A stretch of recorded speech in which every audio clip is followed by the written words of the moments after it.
markets, but sometimes, you know, if it's like in Spanish, people may look at it as Spanish music, and it seems like you're trying to reach everybody. How are you going about trying to do that?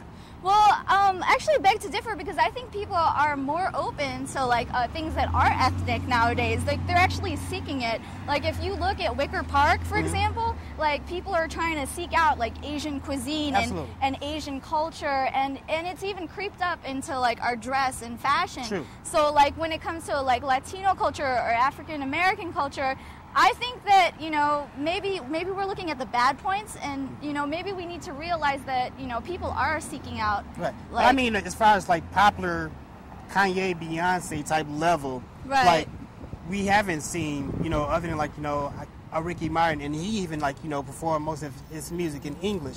As far as like a Spanish speaking, you know, mainstream artist that doesn't have to like, you know, perform only in English to reach that mass audience. I think a lot of it has been, you know, in music has been kind of sectioned off.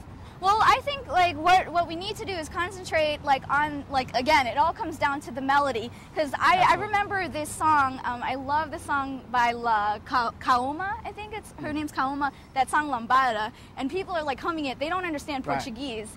But, you know, you're singing it, and then there's like La Bamba, you know, songs like that, where it's just fun, or it has like this melody or message that transcends like all different languages. Right. So, yeah, and Shakira, you know, people are singing like La Tortura, they don't even know Spanish. Absolutely. So. Absolutely. Yeah, and just to, you know, like in going in other countries, like the American artists are so popular, and, you know, there isn't as much, you know, of the kind of like, you know, pullback and everything. But you're right.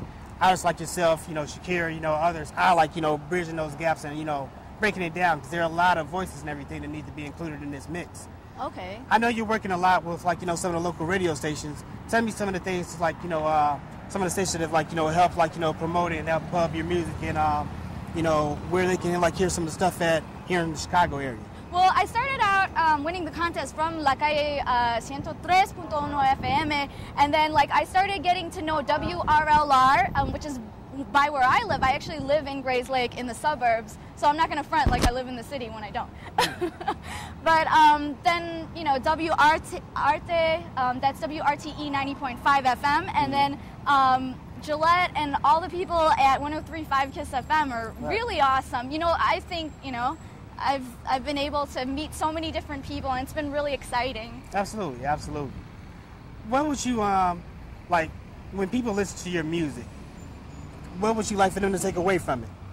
Well, I think it varies from person to person, but I think it's just the story. I feel that what's missing a lot in today's music that I haven't been seeing is like a focus on storytelling. Like I started out like living in Greece when I was little, and I learned about mythology, and from that, you know, I've just been entranced by like stories like Daedalus. I don't know if you know the story about the guy that created the wings to fly to the sun. Yeah, and then if you look at it as far as hip-hop, you know, like, I think MCs are really great at telling stories, but, you know, I think they should focus more on that instead of, like, being like, okay, like, who's got the best, like, lyrical talent. You kind of have to put that to the side and focus on the message that you're bringing to people. Absolutely, absolutely. Yeah, very good point. Where I think that we have gotten away from like storytelling. So it's a very interesting point. You can actually even tell a story with like the instruments. Like I know that with salsa, you know, or just in general, like the story comes from the drums, and the drums would talk because like how do you say this? They weren't allowed to communicate, like with, you know, without the drums. Absolutely, absolutely. What when you perform live and everything, like the live performance is so important, especially for like, you know, breaking new artists. Okay. What kind of things do you think that you like, you know, bring to your live show? Like, what are people going to get, you know, when they come out and see you? Well, the thing about live performances is you want to feel like you're reaching everybody individually. Like, people are individuals, and they want to be made to feel special because everybody is unique and special. So you have to speak to everybody in the audience. Don't miss a person. Absolutely. That's what I want to say. Absolutely. And then bring all your life and energy to it, because the thing about performances, you only have that one moment. You know, it doesn't matter if you mess up or don't mess up. You know, it's just, you know, how you're making people feel, and then in return you get the crowd's energy back. Absolutely. It's kind of an exchange of energy. Definitely. It's what I love about like going to hip hop shows is like, you know, you feel like the MC and then he's like talking to the crowd, and it's really hype. Absolutely, absolutely. I know that you know, a lot of times these days, at least in my experience, like teaching some young people, and just I think even in some of the music where there's a lot of emphasis on now instant gratification, but trying to get to like, you know, what do you mean by that? Where people want success immediately, right now, and anything that any type of success you're going to get, you're going to have to work hard for. I know right now you're working hard, really busting your tail, paying some dues to get where you want to be musically, and a lot of it sounds like you have a lot of fun with it and everything, and you're doing, you know, you light up when you talk about it, and it sounds like you're really enjoying what you do. But are there some days where you feel like, you know, it's not as fun? And what are some, like, you know, the negatives, or not necessarily the negatives, maybe some of the unforeseen challenges that a lot of people don't talk about, just so other people who may want to follow in your footsteps, so that they can know that, like, okay, look, when this happens, don't get down, keep on fighting. So what are some challenges that you have to, like, feel yourself trying to motivate yourself to fight through, or are there any? Well, number one, I'm a woman, and that's really hard because guys think it, you know, not all guys, but some guys, they think they can take advantage of that, or they think that a woman has less ideas, you know, than a man would. But you kind of just, you know, you have to not back down. You have to be convicted in what you say and actually do, you know, stand behind it. And then another thing is, you know, like, I think I'm trying to do something different. There never has been an Asian American artist that's broken through the mainstream, and I hope to be that. Absolutely. You know, is how do you say this? And like, you know, Latinos, African Americans, or anybody of color, you know, like, I think we've all faced the same challenges, not just in music, but in doing what we have to do to succeed, because we're minorities, you know. But we have to use that and take our individuality and our culture and really, like, show the beauty in that, and show that, you know, we've got, you know, something different to offer. Definitely. Absolutely.